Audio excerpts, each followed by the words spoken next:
kekuatan lahiriah tidak akan bertahan lama, saudaraku, jika tidak ditopang oleh kekuatan batin yang berasal dari Tuhan.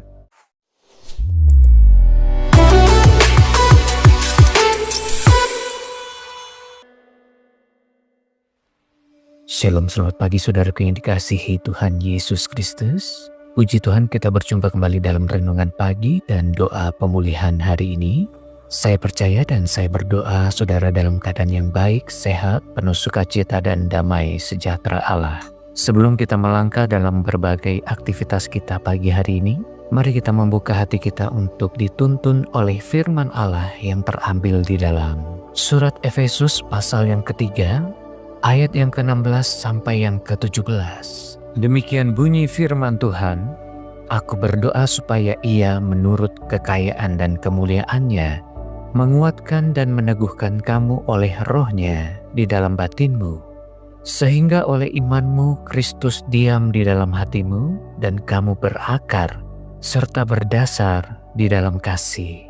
Saudaraku yang dikasihi Tuhan, ayat ini lahir dari doa seorang rasul yang memahami bahwa kehidupan orang percaya tidak pernah lepas dari tekanan. Rasul Paulus yang menuliskan doa ini justru dari dalam penjara, saudaraku. Ia tidak berdoa agar tembok penjara runtuh. Rasul Paulus juga tidak berdoa agar penderitaan segera berakhir. Saudaraku, dari sinilah kita belajar bahwa Tuhan seringkali tidak langsung mengubahkan keadaan luar kita, tetapi Ia menguatkan terlebih dahulu keadaan di dalam diri kita. Dalam kehidupan sehari-hari kita sering memberi perhatian besar pada apa yang tampak oleh mata. Kita menjaga tubuh kita agar tetap kuat. Kita bekerja keras agar kebutuhan hidup tercukupi. Kita semua berusaha membangun masa depan, nama baik, dan rasa aman secara lahiriah. Namun firman Tuhan hari ini menasihati kita bahwa kekuatan lahiriah tidak akan bertahan lama, saudaraku, jika tidak ditopang oleh kekuatan batin yang berasal dari Tuhan. Semua kekuatan lahiriah tidak akan mampu menopang hidup kita jika batin kita sendiri rapuh dan lemah.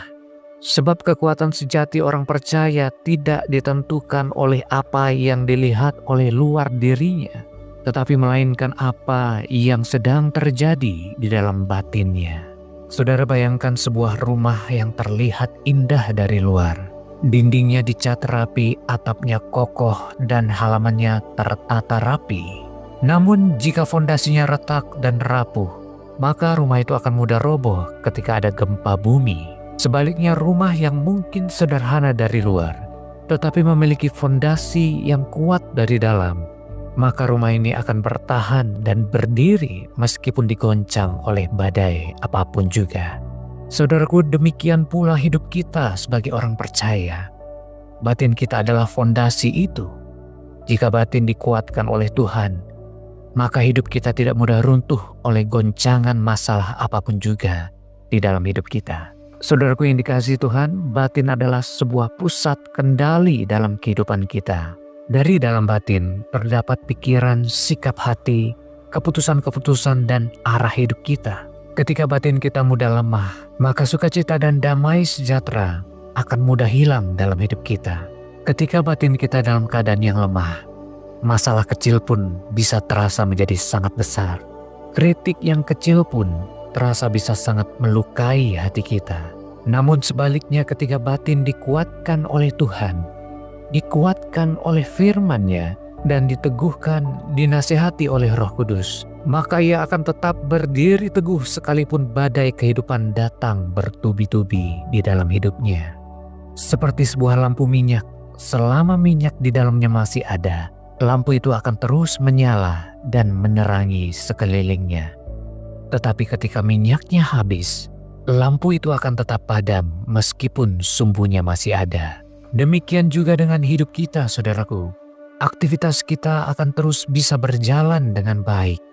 Rutinitas kita boleh tetap dilakukan, tetapi tanpa kekuatan batin yang dipenuhi oleh Roh Kudus, maka iman kita perlahan-lahan akan bergeser dan terkikis, sehingga menghasilkan iman yang mudah goyah ketika ada badai kehidupan datang menerpa.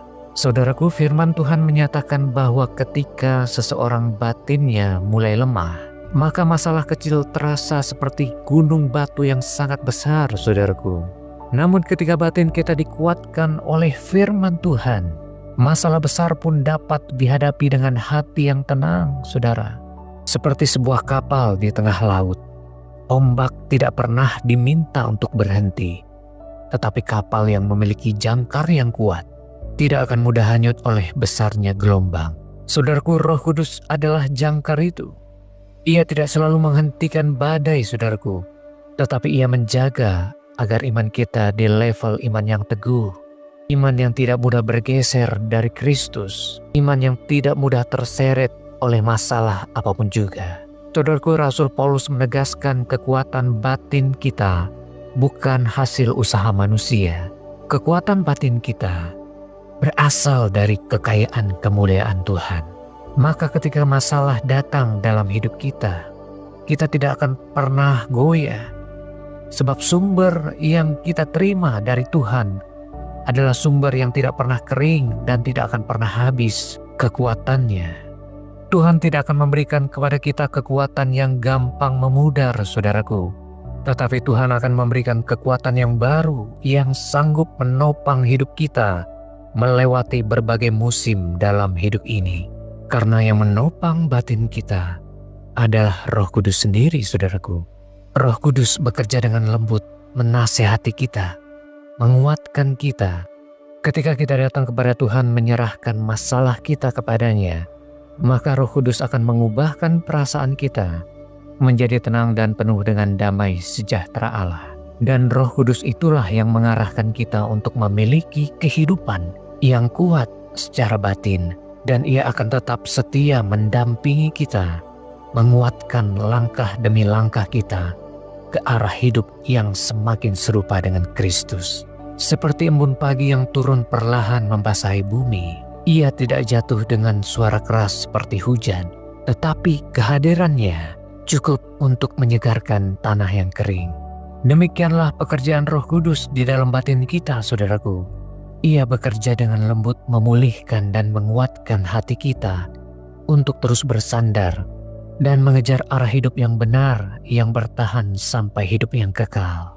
Saudaraku yang dikasihi Tuhan, mungkin hari ini saudara sedang berada dalam fase hidup yang lemah secara batin.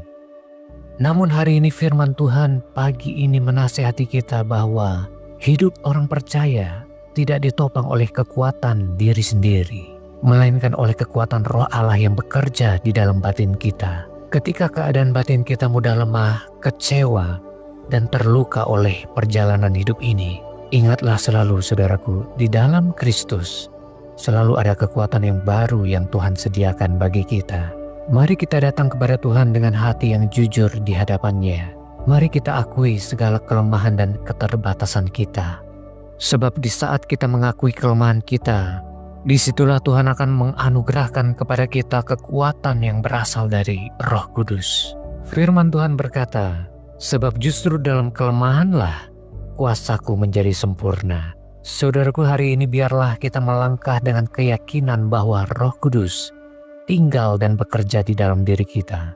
Ia tidak membiarkan hati kita menjadi lemah. Ia akan meneguhkan iman kita sehingga iman kita tidak lagi menjadi goyah. Dan ia akan menuntun jalan kita menjadi kehidupan yang penuh pengharapan di dalam Kristus. Peganglah janji Tuhan ini, saudaraku. Selama Roh-Nya berdiam dalam batin kita, kita tidak akan dibiarkannya sendirian dalam menghadapi masalah kita. Ia akan terus menuntun kita, memimpin kita, sehingga hidup kita tidak kehilangan arah dan tujuan hidup yang benar di dalam Dia. Mari kita datang kepada Tuhan, kita berdoa. Bapa yang kami muliakan di dalam nama Tuhan Yesus Kristus, Bapa, kami mengucap syukur untuk firman-Mu yang telah kami dengar pada pagi hari ini. Firman-Mu adalah terang bagi jalan kami dan kekuatan bagi batin kami yang lemah. Kami menyadari ya Tuhan, bahwa seringkali kami sibuk menguatkan hal-hal yang lahiriah saja. Seringkali kami lalai menjaga dan memelihara batin kami di hadapan-Mu. Hari ini kami membuka ruang hati kami untuk masuknya Roh Kudus menguatkan, memimpin hidup kami. Kuatkan hati kami dengan damai sejahtera-Mu ya Tuhan. Saat kami menghadapi tekanan hidup, ajar kami untuk tetap tenang dan bersandar penuh kepada Engkau. Saat kami berada di persimpangan hidup, tuntun langkah kami dengan firman-Mu. Saat iman kami melemah, bangkitkan kembali pengharapan kami di dalam Engkau ya Tuhan. Tuhan, jadilah kekuatan bagi hidup kami. Peganglah hidup kami saat kami hampir goyah. Tuntunlah langkah kami agar kami tetap ada di dalam jalan-Mu yang kudus. Di tengah persoalan, tekanan, dan pergumulan hidup, ajar kami untuk tetap berharap dan bersandar penuh kepada Engkau, bahwa hanya Engkau yang sanggup menolong hidup kami. Bapa, kami berdoa bagi Bapak Ibu Saudara yang mendengarkan renungan firman Tuhan pagi ini. Kiranya tangan-Mu menaungi langkah-langkah hidup mereka. Roh-Mu yang kudus menyertai setiap keputusan hidup mereka. Dan kasih-Mu terus melingkupi hidup mereka di sepanjang hidup mereka. Mereka yang lemah dikuatkan, mereka yang sakit disembuhkan dalam nama Tuhan Yesus Kristus. Biarlah hidup kami menjadi kesaksian tentang kuasa-Mu yang bekerja di dalam batin kami ya Tuhan. Di dalam nama Tuhan Yesus Kristus kami berdoa dan mengucap syukur kepada-Mu. Haleluya. Amin. Saudaraku, saya percaya saudara semua diberkati dan diteguhkan oleh firman Tuhan pada pagi hari ini. Kuatkan batinmu dan terus bersandar penuh kepada Tuhan. Sampai bertemu kembali di pertemuan berikutnya. Selamat beraktivitas. Tuhan Yesus memberkati Bapak Ibu Saudara semua.